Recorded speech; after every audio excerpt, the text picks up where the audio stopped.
തമിഴ്നാട്ടിലെ കടലൂരിൽ 80കാരിയെ പീഡിപ്പിച്ച യുവാവ് പിടിയിൽ. വൈകിട്ട് നടക്കാനിറങ്ങിയ വയോധികയാണ് കടലൂർ പൻരുട്ടി സ്വദേശി സുന്ദരവേൽ പീഡിപ്പിച്ചത്. പോലീസിനെ ആക്രമിച്ചു രക്ഷപ്പെടാൻ ശ്രമിച്ച ഇയാളെ കാലിൽ വെടിവെച്ചു വീഴ്ത്തി പോലീസ്.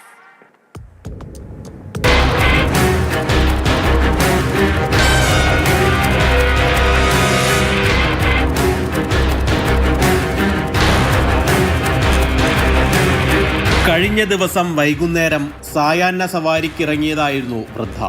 ഇവരെ പിന്തുടർന്ന പ്രതി സുന്ദരവേൽ ആളൊഴിഞ്ഞ സ്ഥലത്ത് വെച്ച് ആക്രമിക്കുകയായിരുന്നു. സമീപത്തുള്ള കുറ്റിക്കാട്ടിലേക്ക് വലിച്ചിഴച്ചു കൊണ്ടുപോയി ആഭരണങ്ങളെല്ലാം ഇയാൾ കൈക്കലാക്കി. ഇതിനുശേഷം പീഡിപ്പിക്കുകയായിരുന്നു. വൃദ്ധയുടെ കരച്ചിൽ കേട്ട് ഓടിയെത്തിയ ആളുകളാണ് ആശുപത്രിയിലേക്ക് എത്തിച്ചത്. CCTV ദൃശ്യങ്ങളുടെ അടിസ്ഥാനത്തിൽ പോലീസ് നടത്തിയ അന്വേഷണത്തിൽ സുന്ദരവേലാണ് ആക്രമിച്ചതെന്ന് കണ്ടെത്തി. കൃത്യം നടത്തിയ ശേഷം ഒളിവിൽ പോയ ഇയാളെ ഇന്ന് രാവിലെ പോലീസ് പിടികൂടുകയായിരുന്നു. കത്തിവീശി പോലീസിനെ ആക്രമിച്ച് രക്ഷപ്പെടാൻ സുന്ദരവേൽ ശ്രമിച്ചതോടെ ഗത്യന്തരമില്ലാതെ പോലീസ് സംഘം നിറയൊഴിച്ചു. ആക്രമണത്തിൽ 2 പോലീസുകാർക്ക് പരിക്കേറ്റിട്ടുണ്ട്. പരിക്കേറ്റ സുന്ദരവേലിനെയും പോലീസുകാരെയും ആശുപത്രിയിൽ പ്രവേശിപ്പിച്ചു.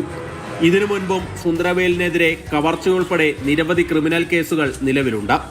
അടുത്തിടെയാണ് ഇയാൾ ഒരു കേസിൽ ശിക്ഷ കഴിഞ്ഞ് പുറത്തിറങ്ങിയത്.